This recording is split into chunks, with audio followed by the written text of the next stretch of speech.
Popular influencer allegedly catches HIV from his boyfriend. Damn. Some people really cannot keep their eggplant in their pants. Lord Jesus. In this video, I'm going to discuss the details of this story, and then I'm going to give 2 relationship lessons we can learn from this to improve our lives. Before we do, hi, I'm Victor Dream. I'm a life coach, and my mission is to help us learn from powerful stories like these to help us heal and attract the partner and life of our dreams. Let's get into it.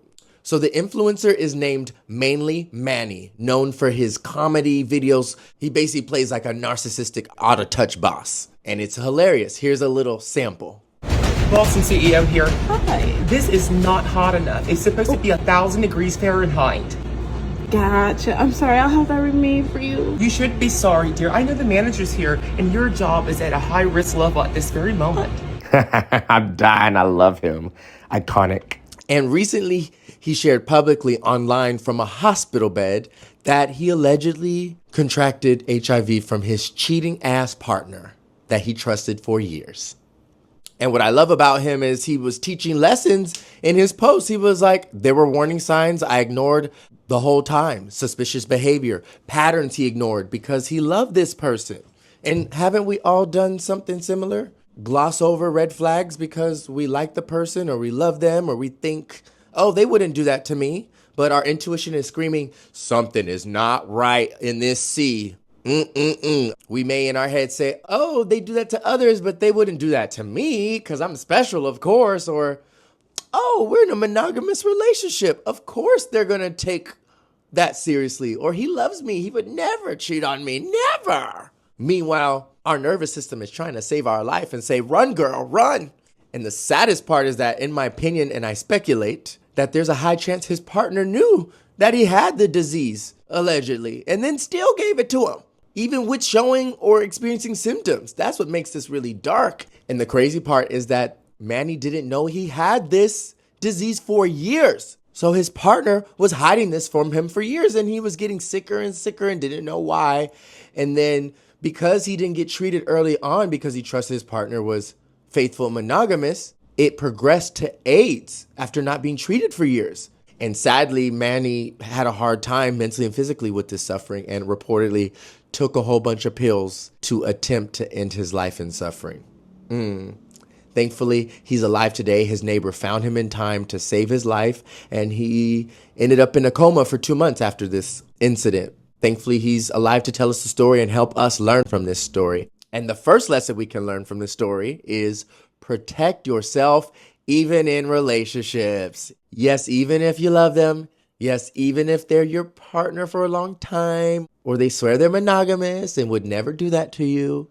We have to get rid of that mindset because cheating is not rare. According to a 2025 YouGov survey, around 50% of Americans say that they've been cheated on in a relationship. So that's high. I didn't even know it was that high. And gay relationships are even higher for cheating. According to health surveys, 58% of gay men surveyed that they've been cheated on. So the gays are even wilder than the straights. So when people say, just trust your partner, baby, trust is beautiful. But trust without protection, trust without testing, and trust without discernment is false and dangerous, like this case. Because according to HIV prevention research, an estimated 68% of HIV transmissions among gay and bisexual men happen inside primary relationships, not random hookups, because people in relationships naturally lower their guard and trust more and have emotional attachment. So they don't wear protection, and that's where people are getting it. I was shocked by this. I thought it was the single people spreading this, but it's like, no, it's people in relationships cheating.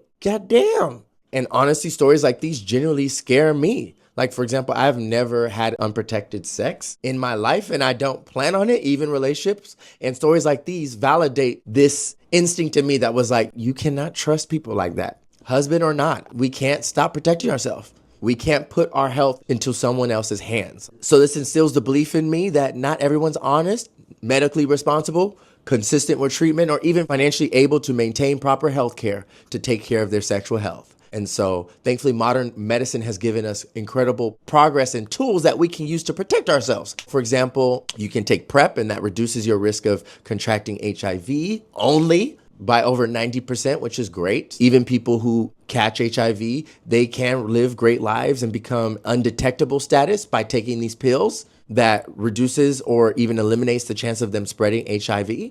Proper care can make them untransmittable. And that's amazing, but that comes with a caveat. We can't trust everyone. Not everyone takes their medication daily. If you have HIV, it requires regular doctor's visits, checking that your viral load is still low and untransmittable over time, and that the medication is working properly.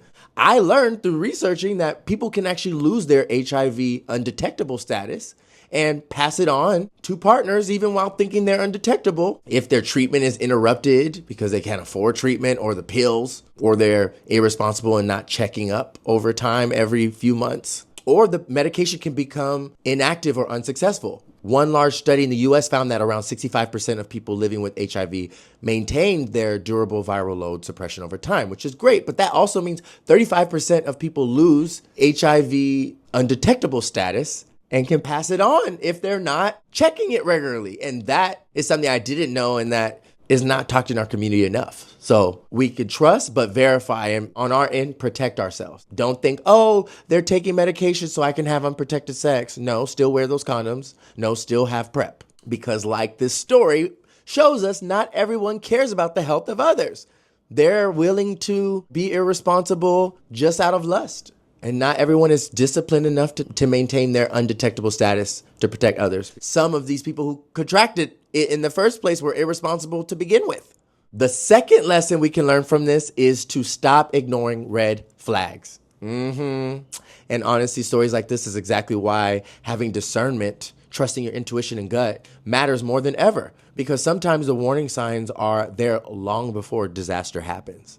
When we're dating, we have to look for patterns of hypersexual behavior. My concern with a lot of these hookup apps and stuff is like, people are hoeing while they're single. And to be fair, it's hard to go from hoe to monogamous. So we have to take that in account when we're dating people. I'm like, well, they were a hoe right before getting with us, and we're sleeping with everybody in existence. How can I expect them to just all of a sudden become monogamous and not be themselves? We have to look for red flags like secrecy, dishonesty. Are they disappearing randomly? Do we see apps on their phones that shouldn't be there? Or simply they're giving you an energy that doesn't feel emotionally safe. We all have intuitions. We get to verify, because cheating today is easier now than ever before with these apps like Grindr and Tinder. Truthfully, your partner could say, I'm going to the grocery store and I'll be back in an hour. And in that hour, they can go to the grocery store, get the groceries, match with someone on Grindr, go to the bathroom, hook up with them, and come back within that hour. Like nothing happened. I'm like, damn. At least back in the day, they had to take someone out on a date first and do a lot more extra steps. Now, shoot, they could hook up with their neighbor in the building. I mean, thankfully for people who cannot be with just one partner, open relationships are becoming more and more common. For example, in the gay community, 30% or more of romantic relationships are open relationships. But this is a case where Manny's boyfriend did not want openness. His boyfriend wanted open, and he wanted Manny to be his monogamous housewife at home, being faithful to him. And it's like, no, that's not fair. That doesn't work that way. The issue is dishonesty. And some people would rather go cheat, explore hookups, and collect bodies and live wild and have fun than be loyal and faithful in a monogamous, committed relationship. So beyond cheating, this is a reminder for us to build with people who are not addicted to chaos, secrecy, temptation, validation, or shady behavior. We get to listen to that so we can avoid situations like this. Comment your thoughts below on the story and what lesson you learned from this and how you're going to apply it to your life. Have a beautiful day.